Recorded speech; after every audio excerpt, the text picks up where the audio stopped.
Welcome to vlog 16, where I look at the health, well-being, and social benefits of gardening. My name is Dr. Jonathan Yoni Kingsley, and I'm a senior lecturer of health promotion at Swinburne University of Technology.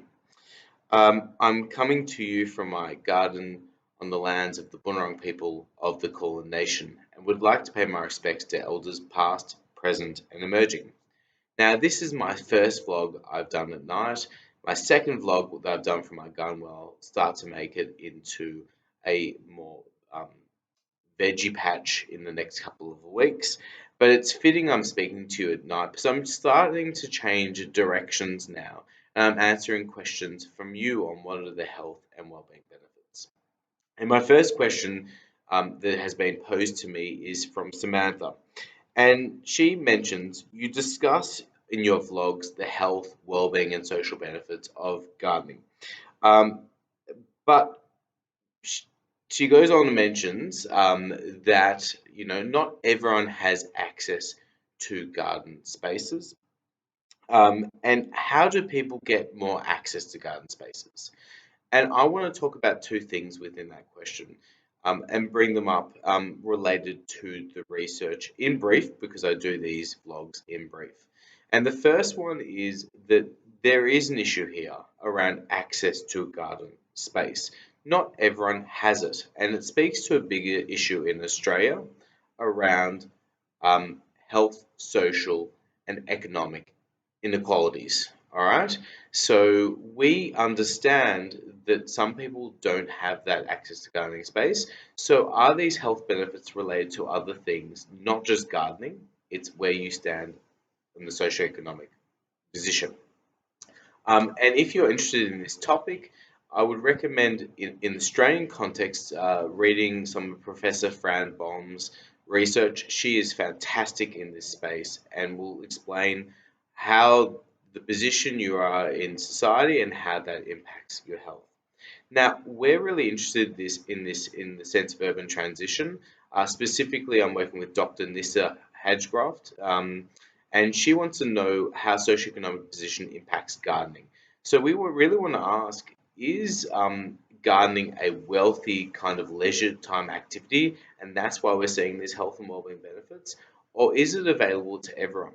And that's a really big question. That's the first point. The second point I want to answer is gardening doesn't just have to happen in your home. So, although I'm going to develop this land up, it doesn't have to happen in home. Now, the research is readily available on the health, well-being, and social benefits of community and allotment gardening. Okay, now these are two different activities and they have to be differentiated because they often get confused.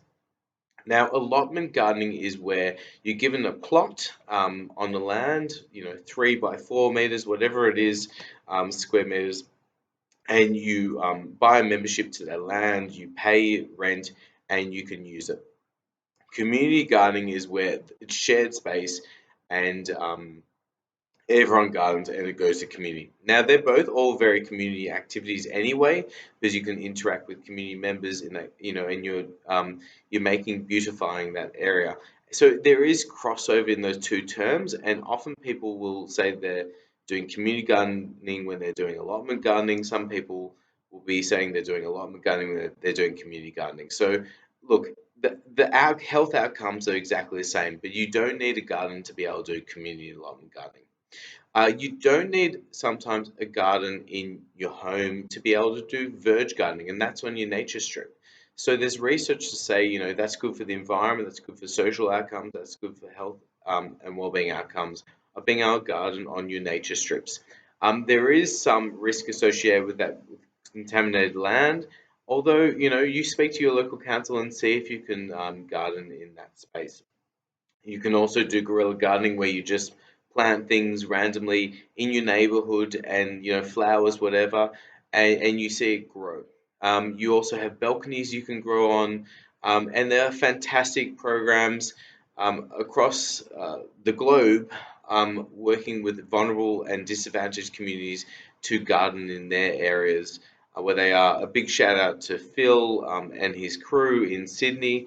They do some fantastic work in high-rise buildings, commission flats, a range of different communities in Sydney. Cultivate Community in Melbourne does some fantastic work as well. So there are a range of different ways you can get involved in gardening if you don't have a home garden. But we have to recognize, going back to my first point, of the socioeconomic position. Now, I'm sure there's other kind of valuable points to talk about around access to garden spaces that we should consider.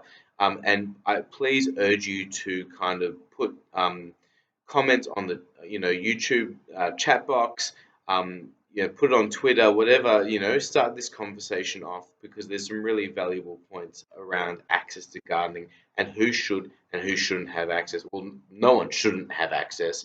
Everyone should be able to have access to gardening. But just putting it to you now, I'm starting to flip my kind of way of doing these vlogs. Please pose your questions to me. I'll try to respond and do a vlog like I'm usually doing and respond to those questions in my garden space. And hopefully, over the next couple of months, you'll see this garden space get less concreted and get more plants in there, fruit trees, vegetables, flowers to make it a bit greener, to make it more my space.